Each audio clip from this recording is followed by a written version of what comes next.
नमस्कार मित्रांनो, जय भीम जय भारत. मी अण्णासाहेब धाकतोडे आणि आपण पाहत आहात राजर्षी न्यूज. आजची मोठी बातमी येते पालघर जिल्ह्यातून, जिथे बहुजन समाज पक्षाच्या संघटनात्मक हालचालींना वेग आला आहे आणि कार्यकर्त्यांमध्ये नवचैतन्य निर्माण होताना दिसत आहे.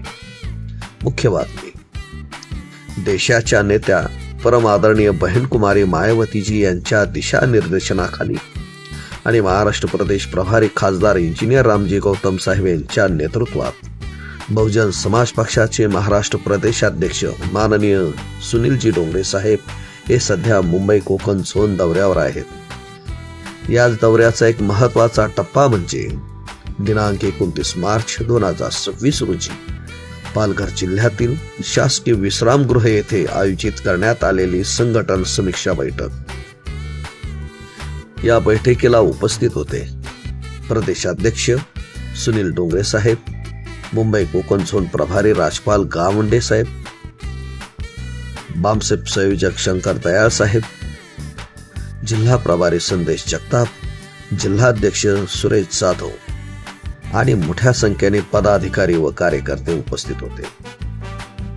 राजपाल गावंडे साहेब यांनी स्पष्ट सांगितले, आगामी काळात जिल्हा, विधानसभा, सेक्टर आणि बूथ स्तरावर संघटन मजबूत करण्यासाठी विशेष मोहीम राबवली जाईल. बामसेप संयोजक शंकर दयाळ साहेब यांनी ठाम भूमिका मांडली, ज्या पक्षाची बिगर राजकीय पायाभरणी मजबूत नसते तो पक्ष दीर्घकाळ टिकत नाही.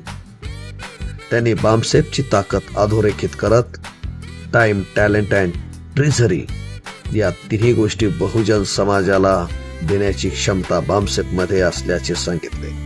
या बैठकीत एक अत्यंत प्रेरणादायी क्षण पाहायला मिळाला. मान्यवर कांशीराम साहेबांच्या देणारा समाज या विचाराला मान देत पालघर जिल्ह्यातील कार्यकर्त्यांनी आपल्या मेहनतीच्या कमाईतून रुपये 13,400 आर्थिक सहयोग पक्षाला दिला. ही केवळ मदत नाही, तर बहुजन समाजाच्या आत्मसन्मानाची आणि एकजुटीची जिवंत उदाहरण आहे. प्रदेशाध्यक्ष सुनीलजी डोंगरे साहेब यांनी आपल्या भाषणात स्पष्ट इशारा दिला, जे लोक पक्षात राहूनच पक्षाची बदनामी करतात, अशांना कितीपर्यंत सहन करायचे याचा विचार करण्याची वेळ आली आहे. तसेच त्यांनी सांगितले की जिसकी जितनी संख्या भारी उसकी उतनी हिस्सेदारी या तत्वावर चालणारा बहुजन समाज पक्ष हा खऱ्या अर्थाने बहुजनांचा पक्ष आहे. ओबीसी आणि मंडल आयोगावर भाष्य. डोंगरे साहेबांनी मंडल आयोगाचा संदर्भ देत सांगितले की ओबीसी समाजाचे भविष्य सुरक्षित करण्यासाठी मंडल आयोग अत्यंत महत्वाचा आहे, परंतु काही शक्तींनी कमंडल यात्रेद्वारे समाजाला गुमराह करण्याचा प्रयत्न केला आणि आजही त्या विचारसरणीपासून सावध राहण्याची गरज आहे. आता प्रत्येक जिल्हा, तालुका आणि विधानसभा स्तरावर आठवड्याला एक कॅडर कॅम्प आयोजित केला जाणार आहे.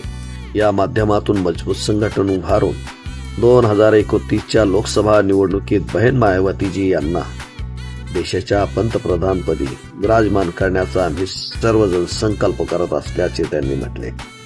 आता वेळ आली आहे अंतर्गत मतभेद विसरून एकजुटीने बहुजन समाज पक्ष मजबूत करण्याची. कारण बहुजन समाज पक्ष हा केवळ पक्ष नाही, तो बहुजनांचा स्वाभिमानी चळवळ आहे. ही होती पालघर जिल्ह्यातील महत्वाची वार्ता. मी अण्णासाहेब धाकतोडे. आपण पाहत रहा राजर्षी न्यूज. आमच्या या YouTube चॅनलला लाईक करा, शेअर करा आणि चॅनल सबस्क्राईब करा. जय भीम जय भारत.